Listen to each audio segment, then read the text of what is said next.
Hi అండి, welcome to my channel. So chicken fry ఎప్పుడు ఒకేలాగా చేసినప్పుడు బోర్ కొట్టేసి కదా, ఈ ఒక్క వేపుడు ఒకసారి ట్రై చేయండి. చాలా బాగుంటుంది అండ్ టేస్టీగా ఉంటుంది. ఈజీగా సింపుల్గా అయిపోతుంది. ఎక్కువ స్పైసీస్ ఎక్కువ వేయకుండా లైట్గా వేసుకున్నా సరిపోతుంది. చాలా బాగుంటుంది. పులావ్ మీద అయినా, రోటీ మీద, పుల్కా మీద ఇంకా బాగుంటుంది అనమాట ఈ కాంబినేషన్ తింటే. అండ్ బిర్యానీ మీద కూడా బాగుంటుంది. సో దీని ప్రాసెస్ అయితే స్టార్ట్ చేస్తాం. నేనైతే ఒక ½ కిలో చికెన్ అయితే తీసేసుకున్నాను. మీడియం సైజ్ పీసెస్ అనమాట ఇవైతే.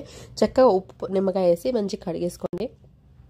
ఒక గిన్నె వేసుకొని ఆ గిన్నెలో కొద్దిగా అంటే ఒక 3 టేబుల్ స్పూన్ ఆయిల్ అనేది యాడ్ చేసేసుకోండి.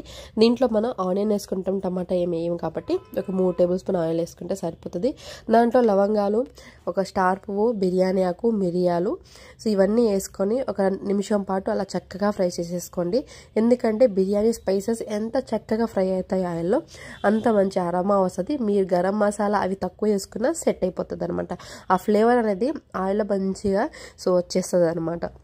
అందుకని ఎప్పుడైనా సరే మీరు ఏ కర్రీ చేసినా, నాన్ వెజ్ చేసేటప్పుడు ఒక 2 లవంగాలైనా లేకపోతే బిర్యానీ అలా వేసుకున్నా సరిపోతుంది అనమాట. ఇక్కడైతే స్పైసెస్ అన్నీ చక్కగా ఫ్రై అయ్యి దాంట్లోనే ఒక మీడియం సైజు ఉల్లిగడ్డ అయితే సన్నగా తరిగేసుకుని అవి కూడా యాడ్ చేసేసుకున్నాను అనమాట. అవి లైట్ పింకిష్ కలర్ పర్లేదు, మరి గోల్డ్ కలర్ అయినా వచ్చినా సరిపోతుంది అనమాట. ఇక్కడైతే అల్లం పేస్ట్ 2 స్పూన్లు వేసేసుకుని అల్లం వెల్లుల్లి పేస్ట్ అండ్ వేసిన తర్వాత చక్కగా అది మచ్చి వాసన పోయేంత వరకు ఫ్రై చేసేసుకోండి. దాంట్లోనే మనం కడిగేసి పెట్టుకున్న ఒక ½ కిలో చికెన్ అనేది యాడ్ చేసేసుకోండి. దీంట్లో మీరు ½ కిలో అయినా పర్లేదు, కేజీ చికెన్ అయినా ఇలానే చేసేసుకోవచ్చు అనమాట ఈజీగా. సో ఇలా కలిపేసుకుని ఒకసారి మూత పెట్టేసి ఒక 3 నిమిషాల పాటు చక్కగా మగ్గనివ్వండి. దాంట్లోనే ఒక 2 పచ్చిమిర్చి తీసుకొని మధ్యలోంచి ఘాట్లు పెట్టేసి సో కట్ చేసేసి వేసేయండి. చాలా బాగుంటుంది. పచ్చిమిర్చి వేయడం వల్ల మంచి ఫ్లేవర్ వస్తుంది. టేస్ట్ కూడా భలే ఉంటుంది. ఒకసారి ఇలా ట్రై చేయండి.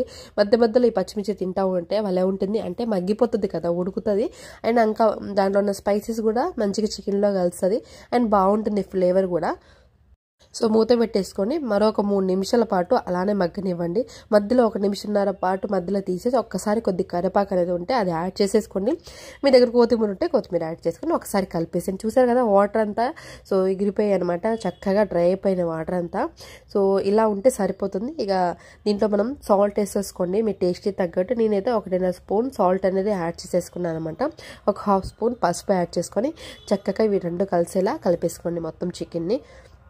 కరివేపాకు మధ్యలో వేస్తే బాగుంటుంది అరోమా అండ్ టేస్ట్ కూడా భలే ఉంటుంది. ఇలా ఒక్కొక్కసారి వేపుడు చేస్తూ ఉంటే కొత్త రెసిపీస్ అనేది మనకి ఐడియా వస్తుంది అనమాట.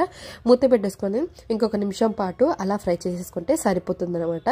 సో అంతేనండి, చికెన్ ఫ్రై ఈజీగా ఒక 80% అయితే ఉడికిపోయిందనమాట. ఇంకొక 20% సో మనం దీంట్లో యాడ్ చేసుకుంటే సరిపోతుంది.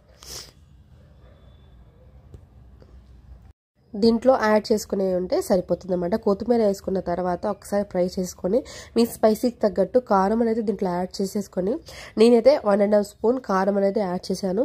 అండ్ స్పైసీ కొద్దిగా తక్కువ ఉంటుంది, సో అందుకని 1.5 స్పూన్ వేసాను అనమాట. సో ఇలా కలిపేసుకొని చక్కగా సో అలా వదిలేయండి. ఒక 2 నిమిషాల పాటు వదిలేస్తే ఆ కారం అంతా ముక్కలకు పట్టి మంచిగా టేస్ట్ అనేది బాగుంటుంది. ఎప్పుడైనా సరే కారం వేసిన వెంటనే సో మూత పెట్టేయకుండా అలానే ఉంచేసి దీంట్లోనే 1 నిమిషం పాటు ఫ్రై చేసేయండి కారాన్ని. అది చక్కగా ఫ్రై అయిన తర్వాత హోల్ గరం మసాలా అనేది ఒక ½ స్పూన్ వేసుకుంటే సరిపోతుంది. సో ఓవర్ మసాలా లేకుండా ఉంటుంది. టేస్ట్ మాత్రం సూపర్ ఉంటుంది. ఎలా ఉంటుందా అని మీరు ఆలోచించే అవసరం లేదు. ఇలా మసాలాలన్నీ వేసిన తర్వాత ఒక 3 నిమిషాల పాటు దాన్ని అలా వదిలేసేయండి, కదపకుండా ఏం చేయకుండా. కానీ మధ్యలో ఒక్కసారి కలపండి. దాని తర్వాత ఒక్కసారి మళ్ళీ మూత పెట్టి ఇంకొక 2 నిమిషాల పాటు మగ్గబెట్టుకుంటే సరిపోతుంది. ఈజీగా టేస్టీ చికెన్ ఫ్రై అయితే రెడీ అయిపోయింది. ఇక ఏముంది, వేడి అన్నం వేసుకుని తింటే చాలా బాగుంటుంది. అండ్ నా ఛానల్ని కొత్తగా చూస్తుంటే కంపల్సరీ సబ్స్క్రైబ్ చేసుకోండి. అండ్ నా పాత వీడియోస్ అన్ని చెక్ చేసిన తర్వాత నా ఛానల్ని సబ్స్క్రైబ్ చేసుకోండి మర్చిపోకుండా. అండ్ మంచి ఒక రెసిపీ